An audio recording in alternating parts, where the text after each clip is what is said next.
you for coming. This is the talk today is the first in what we hope to bring to Simsbury, a bunch of talks about Simsbury as home to innovation. As we started working on this theme, I actually visited Chris's dad's house, and so I was walking through this, and he was telling me about it. I didn't know his dad. I didn't know any of the history. And I was walking through with him, and I said, wow, this is great. Here we have in town this guy that was very innovative in how he did his historical restorations and projects to make. So it's an economic story, it's a historical story, and it's an innovation story.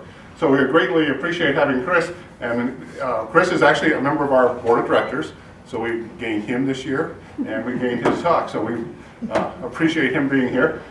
He'll be available to answer questions, and he's got a lot of great stuff here. So just appreciate you being here, and we'll bring on Chris. Thank you. All right. Well, good afternoon, and appreciate you all coming. Got two of my brothers here, so this entire presentation really was put together by myself in conjunction with my brothers. We passing ideas and slides and pictures and stories. So we put it all together as a group. But two pieces of this, really going to talk about my dad as an innovator and innovation, that being one of the major themes for Simsbury this year and kind of going forward as a town of innovation. So a lot of the talk is going to be on innovation, a lot of the things that he did, some of the forward-looking, bucking the status quo and looking to the future and juggling multiple projects and activities and always trying to get to that holy grail. And if that one didn't work, he was on to the next one. And if it worked, he was on to the next one. So the second piece is going to be about stories. One of the things we tried to have my father do in the last 4 or 5 years of his life was to write down all his stories. He had an unbelievable amount of stories that some of which you had to kind of pull out, others you heard pieces of during different stages of his life. But he had a lot of stories. Some of them are a little bit, they're intertwined with people. Some of them were a little bit, I almost want to call them, I'm drawing a blank on the name of the Forrest Gump. They're kind of Forrest Gump type of stories, some of them, but they're true. They're true stories, but they have a Forrest Gump feel to them. Others were people that he crossed his path in his life, and later on they crossed again. Once someone touched into his life, if they connected, they stayed connected, and they actually came back and forth multiple times on projects and activities and things like that. So it's a combination of things there, and so I'm going to intermix the stories. Some of the stories will definitely help show you the innovation and the creative side that he had. And before I get to the first slide, he was born and raised in West Hartford. His parents were from Natick, Mass, and they moved down to West Hartford before he and his sister were born. I can't see it real well, but 1934, he and his sister were both musicians for a couple years. Every Saturday morning for an hour, they were on WDRC playing music. You can see this is my dad up here. His sister is not in the picture. He was a sax player. She was a singer, actress. Unfortunately, the two of them used up all the music genes for at least the past 2 generations in the family.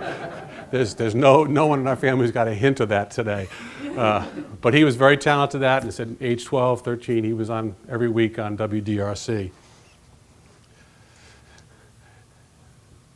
World War II was probably some of the most interesting things, and I'll tell a few stories in here. This is a part of his life that he really started to see some of his creativeness, some of his curiosity showing up.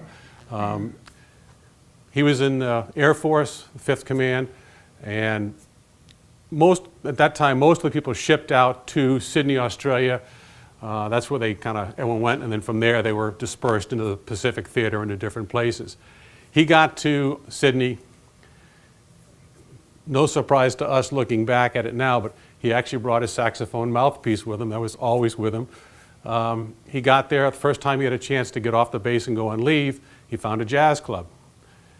In the jazz club, he quickly brought it out, found a saxophone, started playing, and to his luck, the commanding officer was in the audience, liked what he heard, and lost his transfer paperwork for several months. When the next commanding officer came in, he quickly saw that there was something wrong here and shipped him back out with his troop. One of the first places he went to was in New Guinea. In New Guinea, he was in one of his tents and he heard this music coming from somewhere down the line. So he started wandering around trying to see where this music was coming from. And there was I'm not sure if it was a New Zealander or an Australian that had a little, at that time, this is 1944 or whatever, he had his portable record player playing Bunny Berrigan, who my dad never heard Bunny Berrigan playing jazz. So my dad saw the opportunity, made a deal the guy couldn't refuse, bought his record player and his records and brought it back with him, and it was in his backpack for the rest of the war. Brought it back, the West Coast, trained across the United States when he came back. He eventually lost it, and about 5-6 years ago, he and my brother Hugh found it at the house, and he was overjoyed. So to this day, we now have his Bunny Berrigan record. The last story in his interesting world of World War II, he contracted malaria at one point, and they shipped him out to a hospital, different island, moved him off there. When he felt he was healthy enough, he just got up and left, found a ride back to where his troop was.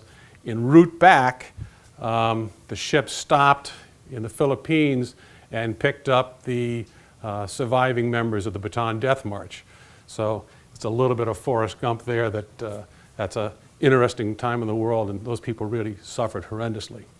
The last piece of this, he was at Okinawa when the Japanese started the peace treaty, when they showed up with their emissaries, and this is what he wrote the day that he was watching the start of the peace process. The actual wasn't in Tokyo, but this was in Okinawa when they first got together.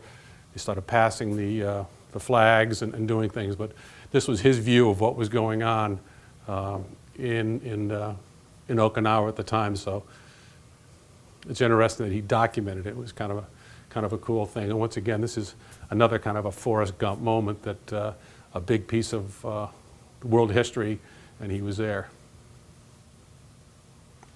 If anyone has any questions at any time, by the way, feel free to ask. You don't have to save anything to the end. The next phase of his life, and actually this is kind of both sides of World War II. He started at UConn pre-war, and he was in the band he was in there, that was pre-war as well. Left to go to World War II. After World War II, he came back, and in 1946, he was on the track team. He was 800-meter runner. He was the anchor person on the UConn team on the 4x800 relay. They were in New York for the IC4As in 1946, and that's a big race in the East Coast.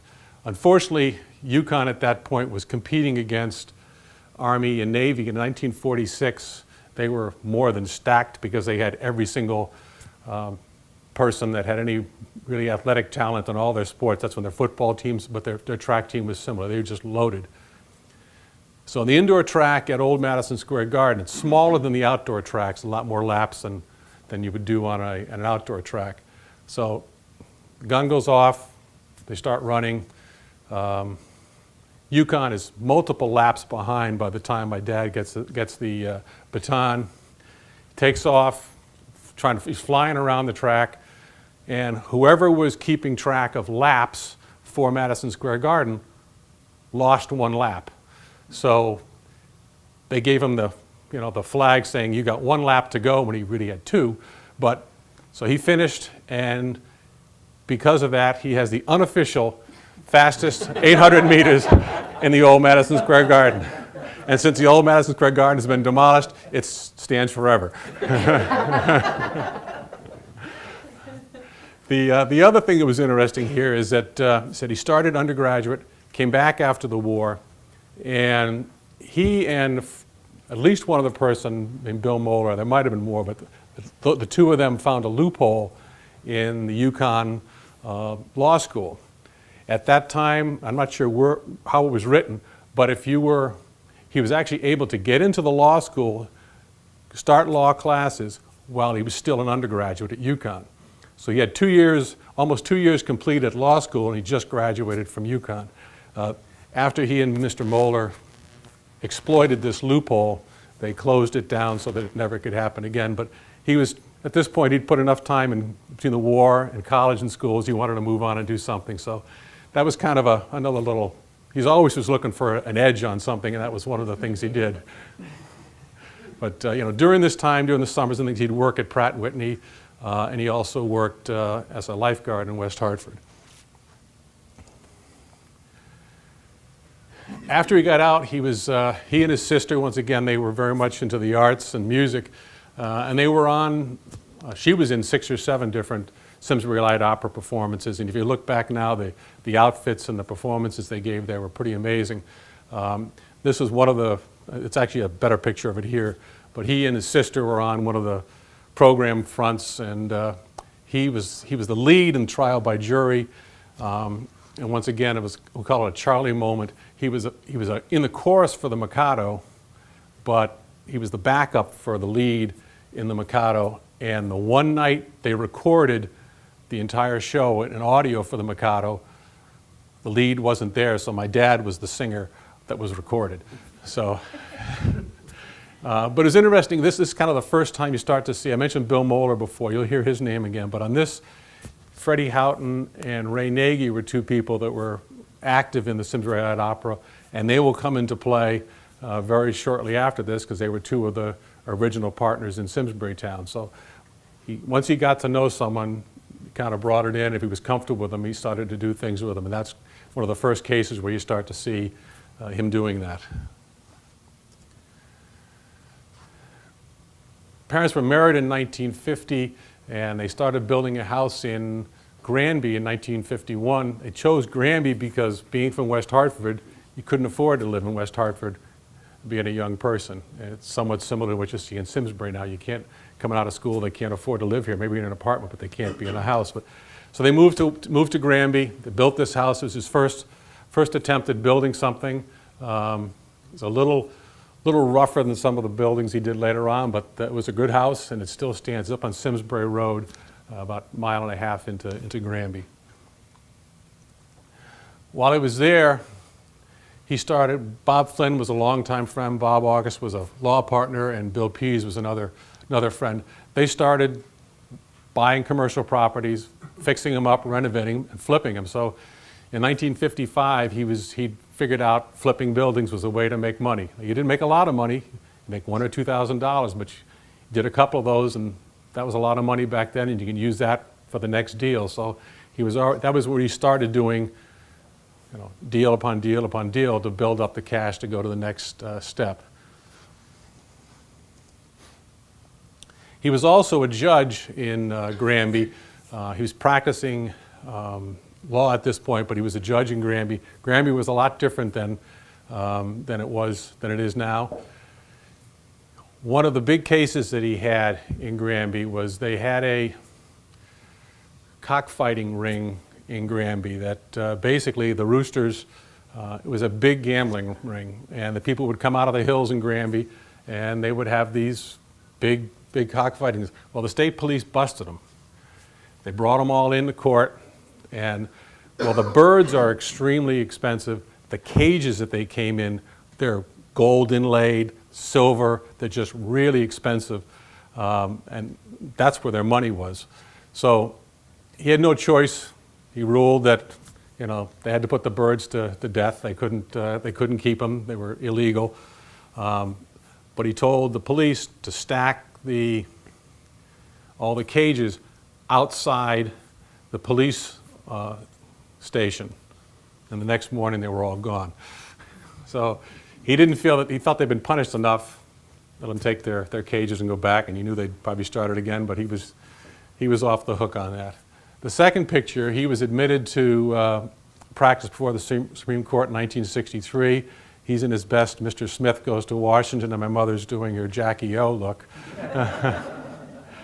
But he was down there. One of the people that went was an attorney from New Britain named Paul McQuillan, who was a Georgetown grad, and we'll come back to that later on. But once again, it's another leap into someone that he got to know and did things with later on in life.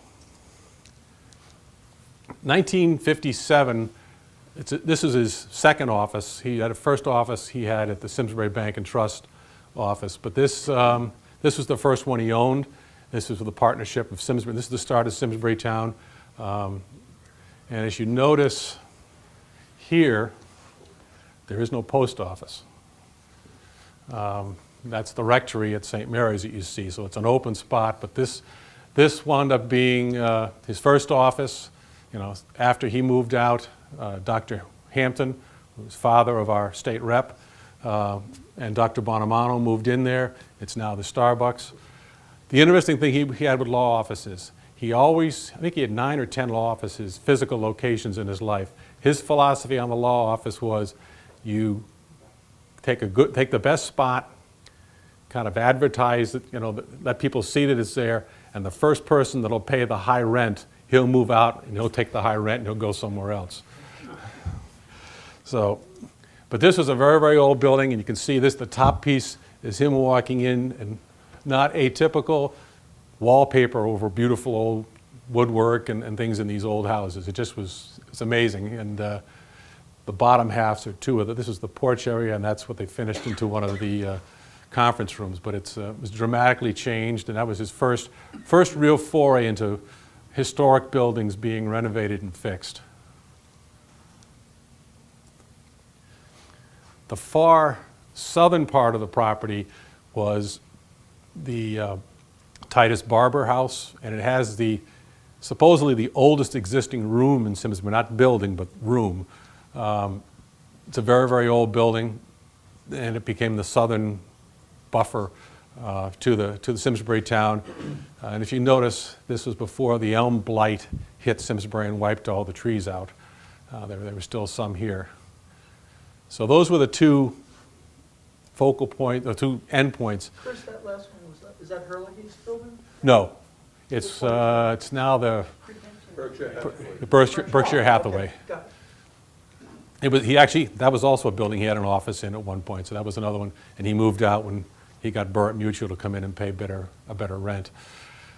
This was kind of the center part, the front and center part of Simsbury Town when they first moved in. This building, you can't really see it here, but this, I don't know how they did it. It's a reverse negative developed into a picture. Everything's backwards on it, but this was the front building. He moved it out of there. He wasn't happy. He didn't like it. He moved it kind of south and east so that it was halfway down the hill heading towards the railroad tracks, and that became kind of the back side for a while. And you can't really see it very well in that picture, but years later they then tied the front of the buildings all the way back to it and built several other buildings connected to it. But this was the front piece that got moved. This was the new center building that got put in its place that they designed and built in there. You know, this was the clipper shop for many years, and other pieces there. Here's a winter shot. These are two of the other extensions. So basically between 1959 and 1968 is when most of Simsbury Town was built out. And it grew substantially from the 3 buildings that were there originally to the multiple building complex. The interesting piece about it is he tried at one point to get a restaurant in there with a liquor license. Simsbury didn't think that was appropriate, so they didn't allow it. So once again, he didn't get deterred by that. He just went to the next thing and he built a different building and wound up getting a farm shop on the other end with no liquor license, but he got a restaurant in there. This is probably the most fascinating thing that I saw about Simsbury Town, and we were looking through all the boxes of stuff that he had. 1963, beginning of 64, he did a market study dating back to 1956. 1956 to 63, looking at the retail sales per capita in Simsbury and the rest of the Farmington Valley. Looked at population changes, residential versus commercial, education levels. It was a pretty elaborate market study when you think back in 1963, 64. There were no computers. This was all by hand. So we've got it here that it's a really phenomenal little study. And one of the things it showed is that Simsbury in 1956 had the highest residential, had the highest retail sales in the Farmington Valley. That was money spent in Simsbury, not money spent by people in Simsbury. So stores in Simsbury. 1963, it no longer was. And in fact, their growth that they expected to see didn't happen.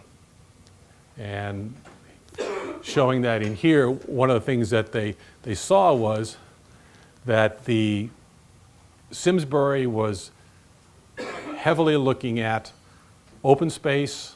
20%, over 20% of Simsbury at that point in time was open space. They were looking at residential growth only. Everything went Route 10, so you bottlenecked anything on Route 10. And Route 10 up and down was a totally mixed zone. A good part of it was industrial. A lot of the Ensign Bickford property with the forest where it was all industrial. And there was no industry coming to Simsbury, so it sat there and nothing happened. She headed up to Weetog, it was mixed zones, which made it hard to get into commercial space. So what he proposed to the planning, you can't see it real well here, but this piece here, Simsbury Town is here. This here, he proposed getting into the open space, taking 75 acres and making it a commercial space to develop, basically extend Simsbury Town back that way, develop it further. The 75 acres, if developed into a commercial space, would have been 7% of the town taxes in the town at that point in time, based on the mill rate. He also proposed this road here in 1964 to help bypass the center of town, let the commercial people have a different way of getting to their things. A little over 20-something years later, Simsbury decided to do that, and they called it Iron Horse Boulevard, but they kind of missed their window from a commercial point of view and a retail development point of view. So he kept trying, he tried this several times, but it never came to fruition. They never let him do it. Yes, Carolyn? Chris, at this point, 63, was the railroad still operating? It was there. I don't think it was operating, but the tracks were still there. They were still running, but They not was very much. Not much, yeah. Because here, actually here, that's the tracks right Yeah. there. But it, so that didn't come to fruition, and that kind of was, he tried hard on that one, but it never happened. That was Was there an aura of the other side of the tracks or something? No, it was an open space, and they didn't want to develop it. I'm not sure they considered wetlands back then, but they didn't want to proceed, and they were very slow to move on that. This is 1965, the back, when he extended the Simsbury Town. He and his partners extended it back as far as they could go. And 66, this was a courtyard that built in the back. And that's him doing the grand opening on the back, if you were inside this door. And he basically, by doing this piece, he tied Simsbury Town so that at the lowest level and the highest level, you could walk. Basically, it was a West Farms mall that you could stay inside the whole time if you wanted, but it didn't have a West Farms feel to it. So multiple levels, multiple buildings, you could stay inside and walk to the various stores. You know where we got those doors? It's hard to say. Once he started Simsbury Town, he got on some list, and he would get people from all over New England, all over, he had people from the UK calling him for doors, windows, corner pieces, signs. He was, trying to sell them. So he actually did a lot of them and didn't know what he was going to use them for, but he'd stockpile them, and then when he'd have an idea, he'd say he'd go put some of them in somewhere. So he, nowhere knowing where he got the doors from. I don't think you know either, no. He was pre-internet. Yeah. In 1966, they built the post office, and that became the northern part of Simsbury Town. The cow weather vane, which is in the picture, I guess I didn't bring it with it. He's got it, it's at the house. I didn't bring that one. But the cow weather vane was stolen off the building, and that was a time in the late 60s when weather vane thefts were a big item in New England. And because it was a post office, the FBI was involved in finding it. So I guess they eventually found it with Pennsylvania, Philadelphia, with some mafia-related folks were heading the ring up. But we never got it back. But The cow came from the Hayes farm in Terriffill, and he was the postmaster at the town. Okay. At the time. And this was kind of a, whenever he always wanted to push the envelope. He didn't particularly care for status quo or the establishment. And these are just some of the comments. He was very close with several people at the Hartford Times, including the editor and the publisher. So they were able to, they would interview him at different times, and he could get things in the Hartford Times published. But basically, he gave his thoughts as to, the top one kind of says it best, that that the town boards, that they admit they're slow, but they don't make any mistakes. And he's agreed, yep, you don't make any mistakes, but you lost the impetus as a retail center. It's now Route 44, which is true to today. Avon and Route 44 is the retail giant in the area. And he had a few more in there that he said, but it was, I've got the full article over there, but it's, he had a couple of those that he would try to use those to prod along to see if he could take a different route to push the boards and the things, and worked a little bit. It didn't always work, but he would try it, and eventually when it stopped, he couldn't do any more. That was kind of the end of the growth of Simsbury Town. He went as far north and south as he could. He went as far back as he could, so that was as big as Simsbury Town could be. And I'll show you, he went on to the next venture after this. But I wanted to show you, this is when we moved to Simsbury. This was the house that they bought from I'll call him a residential developer, realtor, named Jim Roddy. And Jim Roddy was he was a realtor in town for many, many years. He did a lot of single-family residential building. He was interesting in that as a realtor, he didn't have a driver's license, so he was always being driven around by someone else a good part of his life. But that's not the funny thing about him not having a driver's license. He grew up in Chicago, and at age 16, he was Bugsy Malone's driver. And in fact, he was driving Bugsy Malone when they had the St. Valentine's Day Massacre, and the reason he and Bugsy and a few others didn't go into the garage where the massacre occurred is because they saw the police go in. They thought it was a raid, so they stayed in the car and watched what was going on. They didn't realize that there actually was not the police, it was rival gangs. But so he was an interesting character. I got to know my dad very well, and he could tell some good stories. But the rest of this, just to show you, he said 5,900 people lived in Simsbury in 1956. So there wasn't a whole lot more than that, probably definitely well under 10 in 1960. This here is the maintenance barn now at Simsbury Farms, and this is the 6T.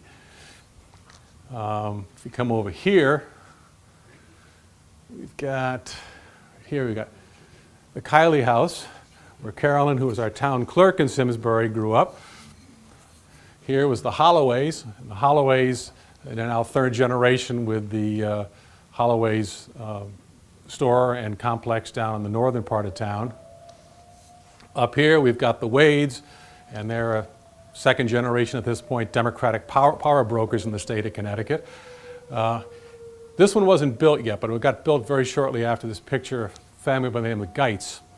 You know Martin Geitz as the CEO and president of Simsbury Bank and Trust, but his father was the genius in the family. Became very good friends with my parents. He invented Dove soap. Unfortunately, he was working for Lever Brothers at the time, and therefore under salary. They made a big compensation to him. They said he could have Dove soap for the rest of his life. Ran out in the mid-60s. He later moved on from there, and working for another company, he invented the mechanical cigar wrapping, which revolutionized cigar wrapping, particularly in places like Simsbury and Connecticut. He moved on from that, but he was a brilliant, brilliant man. And he'll come back again later on in the story as well. Just to the left where our house was, there were two lots. My dad went back to his concept of building and flipping. So he built both houses, and this was the Welcher house here. built both houses. These are new pictures. We didn't have any of the old ones, but built both houses, flipped them, sold them, used the money to work on Simsbury Town and other places. His next big attempt at getting to the Holy Grail was he and, I mentioned Bill Moeller. Bill Moeller was one of his partners on this. Lou Ball, who was the head of Farmington Valley Herald, and Frank Satilli. The four of them were the principal lead in the private group that bought the Hubline Tower from the Hartford Times. They bought it in 1962. They actually had gotten preliminary approval from Avon and Simsbury for developing the properties. What they were looking to do, they actually didn't look to do much with the tower. They kind of left that alone. They were looking to develop a good part of the 450 acres into residential lots. And most of them were 1.5 to 2.5 acre lots. And just to show you the price, how things have changed, those lots would have sold for $5,000 to $20,000 a piece for a lot on top of the mountain, some of them on the full view of the valley. So they got preliminary approval on that, but the state basically wanted to stop them, and it took over 3 years of negotiations with the state to eventually come to an agreement to sell it to the state. But When was the tower built? the tower was built 1911, I think. It was built by the Hubline family and the Hubline family sold it to the Hartford Courant. And when the Hartford Courant owned it, that's where Hartford Times. That's where Dwight Eisenhower announced his candidacy for the presidency. It was up there. So it's got some historical pieces of it, but it was a neat old building. And I won't go into the stories that we had as kids up there, but we had a lot of interesting stories. But once again, he wrote something both to the partners as well as he would use it with the investors, use it with the Avon, Simsbury planning, zoning people to publish what they were looking to do, why they were looking to do it, and that's also in a package we've got over there. And they went into a very elaborate, detailed water study, road construction study, development study, how to keep the feel of the mountaintop, and and what they were looking to do. So they had a very elaborate study, once again, that and he wrote the cover on this.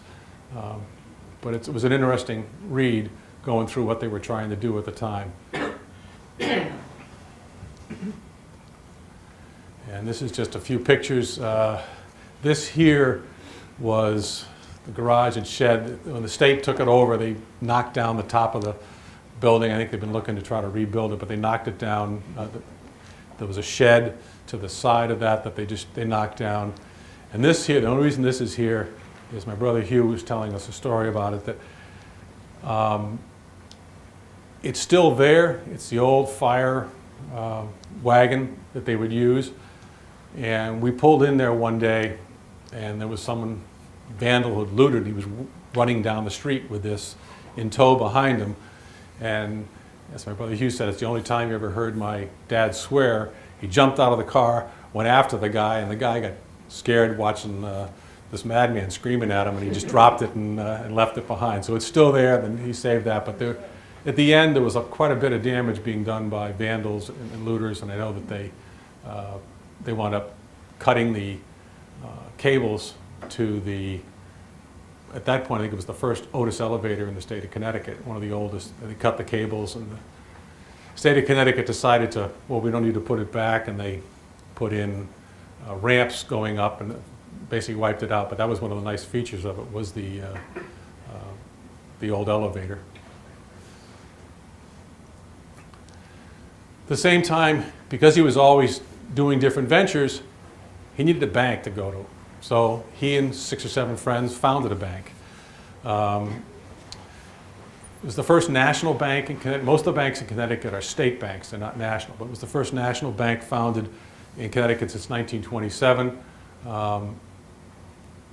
Unfortunately, it got bought out by one of the big ones. I'm not sure it was CBT or Hartford National bought it out, but that was a new venture for him, trying to do a bank, and he was on the board there for several years as well. But it was an interesting time. We still have, this says Constitution, and that's correct. We still have a plaque at home. The original sign that was made is Constitutional, which was incorrect, so we've got this, it makes for good stories that we've got the old plaque on it. I'll get into Cape Cod in a little bit, but this was 1969, Weldon's Hardware. Once he figured out he couldn't do anything further with Simsbury Town, he couldn't go any direction, he was boxed in, he moved south on Main Street. So the Weldon's Hardware and the Lathrop building were owned by Arthur Lathrop. They bought both those buildings. He financed those by selling a house they'd built at Cape Cod. So that's where his money came from. So once again, he was using the last deal to get to the next deal. So they renovated the major part of the building here, which is the Weldon's building. He then subsequently added on the back this, which is the lower lot facing, I'm still going to call it the one-way fare, but Plan B. He then built on the front side on Railroad Street, or on Station Street, the apartment and office. And this was an apartment here. I can see my grandmother in the doorway a little bit. He built that for my grandmother so that he could, watch, be near her and take care of her. And his office, he moved again, was down below. So that was his entree into that part of town. The Arthur Lathrop, and this is a 1920s, 1930s picture of it, but this is, today it's Vincent's. But this is what it looked like in 1920, 1930. And I needed to blow it up to read this, but it actually was the town post office. And it's interesting, you have Lathrop's Pharmacy, and you had across the street, you had Hoffert's Pharmacy, and then you had Doyle's Drugs. So you had 3 different drugstores in a town at that point was, a few thousand people. But they bought this at the same time they bought the Weldon's building. They really renovated a little later the shops. And Vincent's wasn't here at this time, but they fixed up the bottom, and then a couple of years later they worked up on the top for apartments and shops. And this was sitting on the stoop of the sports store when they had the 300th anniversary parade in Simsbury, and that's my mother as well. I haven't talked about her in this, but we could go into a lot of details about her. She was a graduate of William & Mary. She was a social worker for a while. Then she stepped out of that, raised 5 boys, opened her own woman's dress store called the Calliope, then worked as a real estate agent for over 20 years. Well, she also, any of the residential properties that my parents built, she was the co-designer on that, and she would actually do a lot of the design work on the houses. On the north side of Vincent's, built this in the mid-70s, and one of 4 apartments on top. And the lower part here was an office, and once again, when they got a better rate paying rent on the other part, the other law office, he moved his office down there. He then moved on, so the Weldon property was almost done. I'll call it the Phelps Lane Vincent property was partway done, and then he moved into the Patterson's property. And at this point, they were tied together. Patterson's, we didn't have any old pictures of it, but Patterson's was the old food store. We still have pictures of, they used to deliver. Back in the 50s, they would home deliver groceries. You'd call in your order. This over on the far side, this was the store. Up here was their offices for Patterson's, and the lower level was their dry goods. Basically, when it converted that to a lot of renovation to convert it into commercial space, different stores and offices, and at the very end there, that's where they moved into the Black Dog. And the Black Dog was founded by Fritzie Zivik. He originally started in Canton. He then moved into Providence, Martha's Vineyard. So if you go to Martha's Vineyard, you still see a Black Dog, and everyone's got a Black Dog sweatshirt.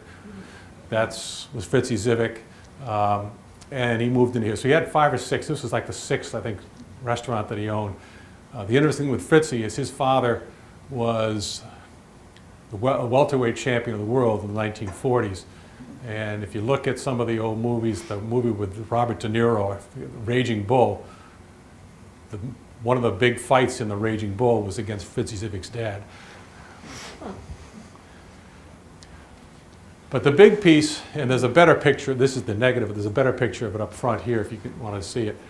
The real development took place back here where they built an opera house.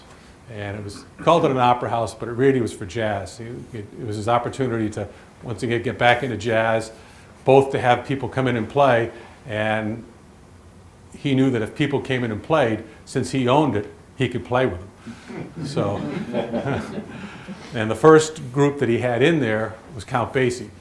And so Count Basie and his band came in, my dad introduced him, was the MC, and then got to play a couple songs on stage with him. Unfortunately, it did not last that long because, unfortunately, Fritzy Zivic overextended with his multiple restaurants, and it was a limited partnership of people. So when he went bankrupt, it kind of caused the whole thing to tumble. He and Fritzy stayed friends despite that for the rest of their lives, but it didn't last very long just because of that. In '75, the economy, as most people know, really tanked. That's when we had our first major oil problem, and inflation and things really took off. But it was great while it lasted, and we still have the plaque for this. And that was one of his crowning. He really, it got him back into music in a big way. Where was that? Where Fiddlers used to be, or what? Yes. Okay. Yeah, this was Patterson's. This is actually where the Iron Frog was. Okay. This is the Japanese. But back in here was the Opera House. Okay, and then what is this steeple in the back there? That's Eno. Oh, Chris, Yep. Teddy Wilson used to play there too. Yep. Yes, you're right. He did. Yeah, so he got as many of the big jazz guys in as he could. I'm trying to visualize it. Was there a big room up there? It was a big room in the back. So you'd walk in. It's like if you go up there now. It's kind of closed in. It's They that totally space changed. isn't there. It's not there anymore. It was for anyone who wasn't going to use it for music, it was a lot of dead space.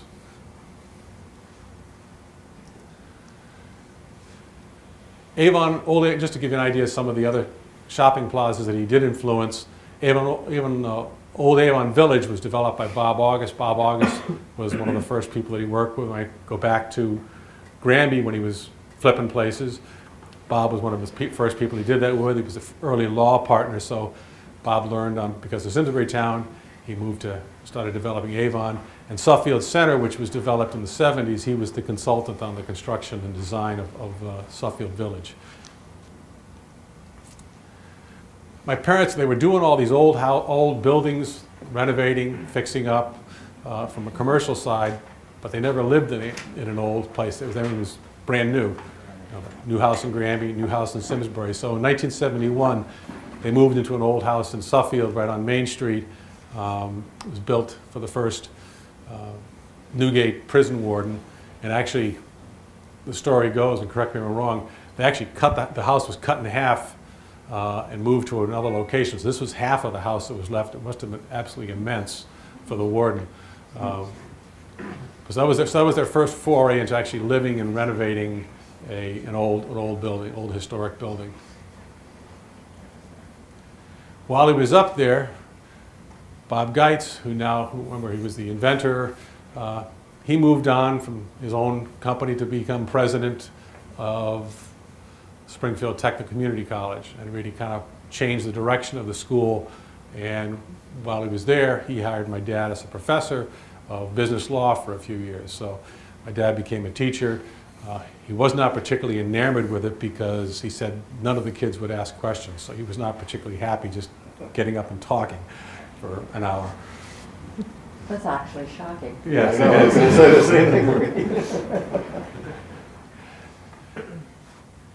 In the early 60s, I'm kind of jumping back a little bit. This was the first house they built in Chatham, Cape Cod. They built that, quickly lived there for a couple of years, sold it, built a bigger one down the road, and they stayed in that until the late 60s. When they sold that one, that's what they used the funds to buy Weldon's and the Lathrop building. So that's he was doing the churn. The interesting thing about this is he had one of his major opportunities in life for the big score because of Cape Cod. When they first went up to Cape Cod, they bumped into a family on the beach. The mother was, they were a family from Washington, D.C., but the wife was someone who grew up in New Britain, who went to Mount St. Mary's in West Hartford, knew my mother, and they were friends. They connected, and it turns out he's in real estate and appraising in Washington, D.C. And one of his best friends was a big developer in Philadelphia and Baltimore named Jerry Wallman. Jerry was a big-time developer, and at that point in time, they were looking to potentially buy an NFL team. And they were working on the deal to do it. Jerry was the big money guy on the group, but unfortunately his finances got a little tight when he was the lead developer on the Sears building in Chicago when there were some cost overruns, and he was a little tight on cash there, so he was not able to, they were not able to do it. And I would not have been in telecommunications. I would have pushed to have been a general manager of a football team. But that was a shot in the dark, but he was always looking for an opportunity to try something like that. Home renovations, this was in West Simsbury, and this is another house. My brother owned it originally and sold it. My dad bought it from him, renovated it, flipped it. He never stopped doing that. That was in the 80s, I think, and the other one was late 70s. 1980, they moved into the Wilcoxon house, which I think is the second or third oldest house, maybe third oldest house in Simsbury. This was the original part of the house. My parents added the back part here. That became the living space, the living room, kitchen, and this was the original part of the house. And on the far right, you'll see a picture of one of the descendants of Deacon Wilkinson. She came back at one point in the 80s, and my parents gave her the plaque for the house, and but she actually had brought the picture of the grave marker for Deacon Wilkinson's wife, which is somewhere up in Massachusetts. So this is kind of the renovation in the law office, and in the far side is this is when he really started getting back into his music in the 1980s when they moved to there, and they had a lot of different concerts and shows. And this is his sister singing, and he was on the sax there. So by the time in the 1980s,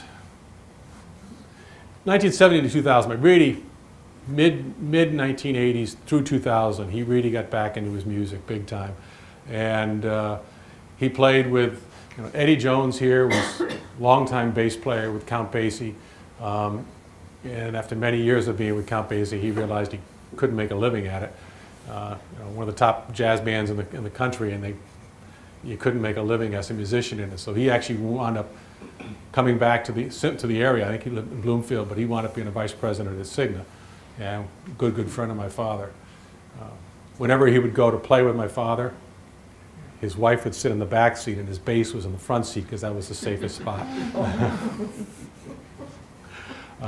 He also played with Skitch Henderson. Skitch Henderson was one of the original Tonight Show orchestra leaders. The gentleman here is Stu Hall, who was Hall Brothers. He played with my dad for many years. And this is when he was doing his promoter. He became a promoter in the 90s for many concerts in the Farmington Valley and in Rhode Island. And that was Dave McKenna. The interesting one here is, this is Judge Wright, W-R-I-G-H-T, and he was a judge in Hartford.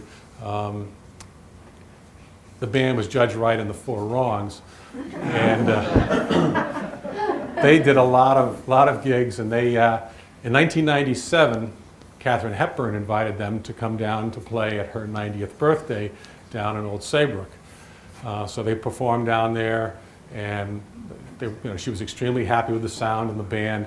And a couple of years later, Life magazine came out with a full issue of Katharine Hepburn. And if it wasn't the centerpiece, it was near the centerpiece. Big picture of the band. Whole band's in it. My dad's horn's in it. His hands are in it, but he's not in it. He was very upset by that. But these are some of the, some of the people that he played with throughout.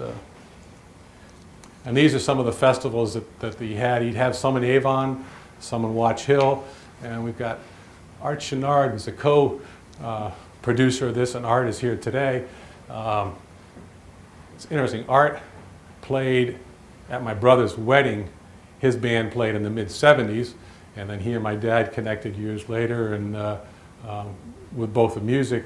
If you go to the Avon branch of the Simsbury Bank and Trust, virtually every picture on the wall in there is an oil painting that Art's done. So it's, and if you've ever seen the picture of the Collinsville building, the red brick, that's Art's. Some of the awards that he got along the way. This was a Chamber of Commerce Award for Simsbury Town. And I'd mentioned way, way back, Paul McQuillan, who was one of the lawyers from New Britain, who they went to Supreme Court, and they both were approved at the same time. He got very close to Paul. Well, it turns out Paul was a Georgetown alumni interviewer, and he interviewed all 5 of us, and all 5 of us got into Georgetown. So he became very good friends with Paul along the years, and as a result, he wound up becoming very active, even though he was a UConn alum in Georgetown, and Georgetown gave him an honorary alumni degree because of the work he did. The interesting thing with Paul McQuillan is when Hugh, my youngest, got in, he was the 5th brother to go to Georgetown, and he went back to Paul and said, hey, Paul, in New Britain, if you buy 4 drinks, you get the 5th one free. It didn't work. And then this, he got this a couple years ago. Mary Glassman was very instrumental in getting this for him. So he got an award for basically the service, both World War II as a veteran and service to the community after that as well. So we still have that at the house, and that was a very nice award. So to sum it up, these are some of the his things he did. He said he was constantly looking for the next thing to do, the next opportunity. He liked pushing buttons of the status quo, and particularly government. And but that's him playing the sax. And when he wasn't doing one of his projects, he was doing a project like this where he'd build a wall, change something around.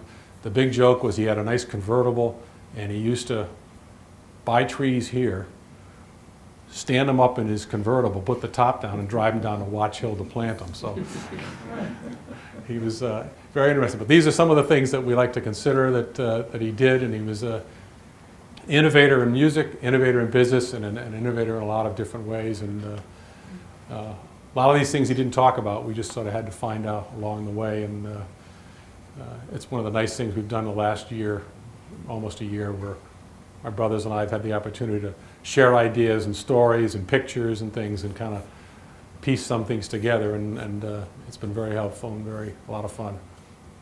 So that's all I had there on my father. If anyone has any questions, I'd be happy to answer it. I had a question about your mom. Yep. So it seemed like she just got settled in a house in the next. Yes. She must have been really Picked right up on spoiled. that. Some of them. But she kept getting a new kitchen. Yeah, she wanted the house in Suffield, and because she wanted to try something new. But yeah, they were moving a lot. Not as often as he moved his law offices, but. But for the most part, you stayed in Simsbury, no, until you went to Suffield, Suffield. yeah. Granby. Yeah, well, Yeah. yeah, but that was when you were little. But it's. Chris, Yes. I remember a write-up in a Hartford Current about your father. There was a big to do in Granby. And well, we're going to have a big fight, one side versus the other. And they all came loaded for bear. And so your father had the audience stand up and sing America the Beautiful. He disarmed them. Thank you, I didn't know that one, it doesn't surprise me. Right up in the car. All right, there's some pictures up here. I actually have 4 of the Simsbury Light Opera pamphlets of the different shows and pictures. The 2 books up there have pictures of some from the tower, some from Simsbury town, and other pictures, but feel free to look at them. Yep. Okay. Well, thank you.